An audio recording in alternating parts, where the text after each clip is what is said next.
Hey guys, so one of the things I wanted to do this year was to do some more vlogs, and lots of you have been messaging me over my Instagram, Twitter, etc, and you told me what you want to see, which is really helpful. So this one will hopefully be the first of many, and I apologise if I'm wearing the same t-shirt and hairstyle, etc in a couple of other vlogs because I'm going to just try and bulk record them when I've got my face on. But I'm going to try and cover a couple of different things which you've all suggested, like productivity, what success looks like, different aspects of writing advice, stuff about my books and my writing journey. So if there are things that you would like to see from me, please let me know down in the comments or over at Recalls on Twitter. What I'm going to try and do is post like one or two vlogs a week. I don't know how that's going to go, but like I said, I'm going to try and bulk record. Hopefully that'll work out.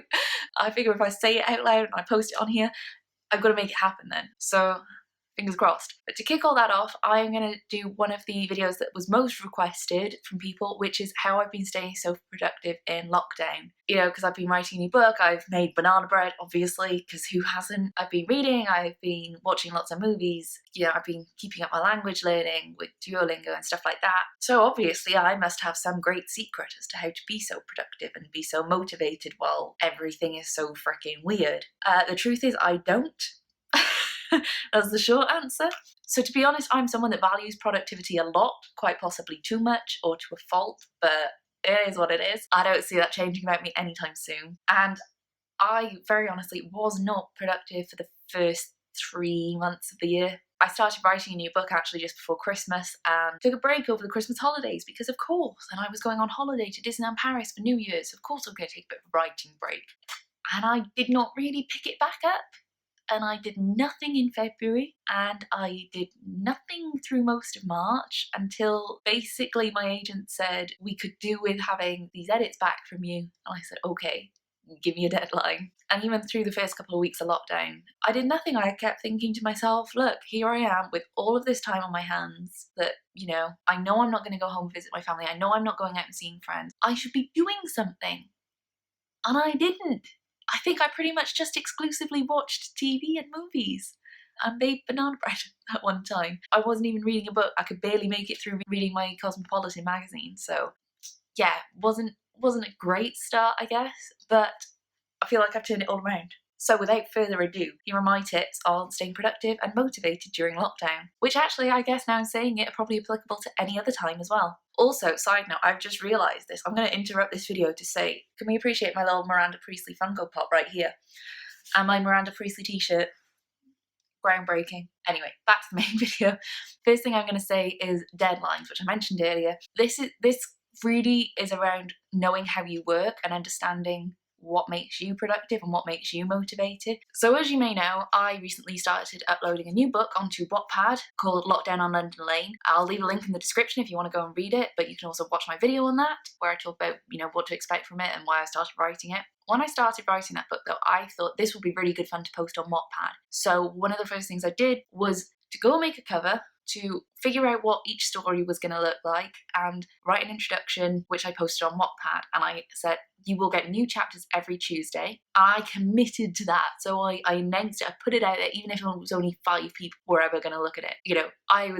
I was going to be held accountable for this, and I'd given myself a bit of a deadline in it as well, in terms of, churning out a new story every Tuesday. I know that is what helps me be really productive. I am a serial procrastinator, and I will not do something until it needs to be done most of the time, which is why I tell my agent, you need to give me deadlines for things, because if you just say, yeah, whenever you can get it done, I'm probably not going to do it for a good long while. So if that's something that works for you, would highly recommend, but otherwise work out what does work for you and try and incorporate that. So the next point on my list is having small achievable goals. So I want to use the example of Duolingo for this. I have maintained my daily streak on Duolingo for, at the time of filming, over 120 days, which I'm really thrilled about. Or some days I just forget about it, it gets too late, and I don't really feel like committing 25 minutes of my day or whatever to learning new German words and grammar. But I've been keeping up with it, doing at least 1 lesson a day, and that's all I need to maintain my streak. I often do much more than that, but for the days I'm not really feeling like it,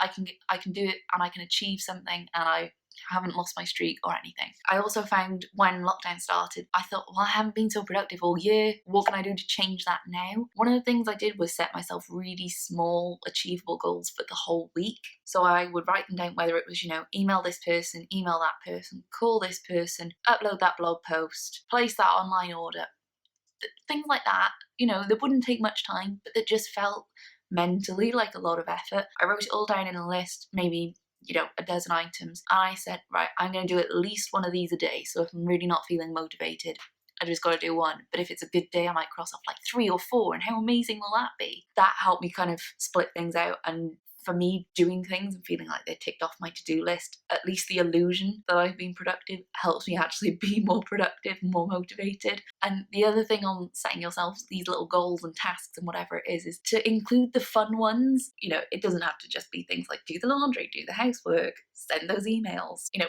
Maybe there's a movie you've been putting off watching and you think, right, this Friday, that's going to be the day that I watch that film. That's fine. Include it. Feel like you've achieved something. Go for it. It's absolutely fine to include on there. If you want to feel like you've achieved something, that is like the easiest way to trick yourself into feeling like you have achieved something. And it's probably actually why I started posting movie reviews on Instagram, just so I could be like, hey, look, I haven't got word counts to post, but 7 out of 10 to High School Musical. Good film, enjoyed very much. Look how productive I've been watching a movie tonight. Something else I found really helpful, given that I am confined to my flat and don't have like an office space or anything like that, is if you, like me, are at home all day, to give yourself a set space to work at and separate that from everything else. So for instance, writing for me is something that's fun, and I will do that on my sofa, which is the same place I watch movies or talk to my friends. If I'm editing, that often feels like work, so I do it at the dining table. My day job, I do that at the dining table. Sometimes if I need a break or I just want to mix things up in the middle of the day, I'll move to this armchair, which is just not where I sit to watch a movie. So it feels a little bit different, and it helps me stay in a slightly different mindset. And I guess that's the thing. It kind of all comes down to mindset and making it as easy as you can for yourself to get into that mindset of being productive or motivated or working on something that you want to. And the last thing that I want to mention here is one that I actually talked about in a recent blog post, and that's getting up, getting dressed, and sticking to some routines. I know it could be really difficult at the minute during lockdown to stick to your usual routines, especially if you don't have things like commutes going on or that weekly exercise class or whatever, but finding a couple of routines that you can really stick to throughout the day, especially if you don't actually go out, is really helpful. So for instance, I hit the afternoon slump pretty bad most of the time, so I will try and fit in a little daily walk around the block during that time just to wake me up, because I know that that's not going to be a time when I'm very good at sending emails. A routine that I've actually kept to pretty firmly, which I had pre-lockdown, is what I do when I get in from work. So I know I'm not actually getting in at the minute, but I am logging off. So I'll put my laptop away in a tote bag and shove it under the dining table. And usually when I get in from work, I would do any housework or do any chores around the house, and then I would cook dinner, and then I would have the rest of the evening to watch a movie or do some writing or whatever. So now, like I said, I put my laptop in a tote bag, I do any chores, I cook dinner, and then the rest of the evening is mine. I've stuck to that, and it really helps me kind of separate from work mode, which honestly feels like all the more important right now. And for me, something like dressing up a couple of days a week, I know this may not look as dressy as my mother would like it to be, but I've got jeans on, so that counts. I've got my big earrings in, so that counts, and I put my face on as well. So, but honestly, like, this is something I will do on a weekend if I need to crack on with some edits for my agent or I'm on a deadline. I feel like I've just got my shit together a little bit more when I've put some effort into getting ready in the morning. And I actually find it a really nice 20 minutes in my morning to actually, go to the effort of putting my face on and doing something with my hair. By no means am I saying you should do this every day, because God knows I don't. But every couple of days, it feels like a really nice treat, and it just gives me that extra little boost when I want to feel more productive or want to feel like I'm getting more out of my day. So there you have it. Those are my tips on staying motivated and productive in lockdown. That's what's helping me work on a brand new book at the moment and carry on doing things like learning a language or practicing new songs on my flute or trying to learn the ukulele and, helping me actually stick at getting stuff done in my day job, which feels really difficult some days at the minute. If you have any tips on how to stay productive and motivated during this weird ass time, please let me know in the comments. I would love to see what you have to say. I'll leave some links in the description, like I said, to my new book on Wattpad, Lockdown on London Lane, and some of my blog posts that I've done on this kind of thing. So please go and check those out. And like I said, I'm also going to be doing some more vlogs. So if you have things you want to see from me, let me know. You can find me over on Twitter at Recalls or on Instagram at author Beth Recalls. You can message me on there with vlog ideas if you want. And make sure to subscribe for more. And hopefully I'll be back in a couple of days, probably wearing the same t-shirt. Bye!